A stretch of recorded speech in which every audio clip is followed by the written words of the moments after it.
Saudi প্রবাসী, বর্তমানে আমি কফিলের অধীনে আছি। আমি যদি এখান থেকে পালিয়ে অন্য জায়গায় কাজ করি, তাহলে যে উপার্জন করব সেই উপার্জন কি হালাল হবে? এ প্রশ্নে আমাদের অনেক প্রবাসী ভাইদের, প্রথমত আল মুসলিমুন আলা শুরুতিহিম, মুসলমানরা যে চুক্তি অনুযায়ী কারোর সাথে কোনো কাজে বা কোনো কিছুতে আবদ্ধ হবে, সে চুক্তিতে তাকে থাকতে হবে। এটা তার ইমানের দাবি। কারণ ইমানদার কখনো অঙ্গীকারের ব্যত্যয় বা ব্যতিক্রম করবে না। আপনি কোনো দেশে যাবেন, কোনো ব্যক্তির অধীনে কাজ করবেন, এটা চুক্তির অধীনে যাবেন। চুক্তি যতদিন থাকবে ততদিন পর্যন্ত আপনার চুক্তি রক্ষা করা উচিত এবং কর্তব্য।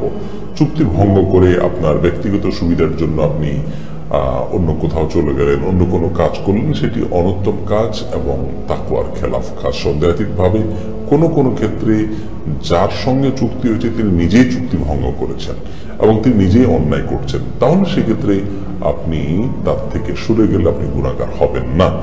এটা হলো তার সঙ্গে আপনি চুক্তি ভঙ্গ করে সরে যাওয়াটা আপনার জায়েজ হবে কিনা সে বিষয়ে।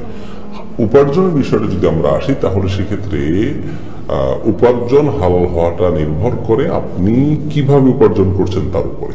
আপনি একটা হালাল কাজ করে উপার্জন করছেন, তো আপনার উপার্জন হালাল হবে। আপনি কফিলের বাইরে গিয়ে উপার্জন করছেন, সেজন্য আপনার উপার্জন হারাম হয়ে যাবে এমন নয়।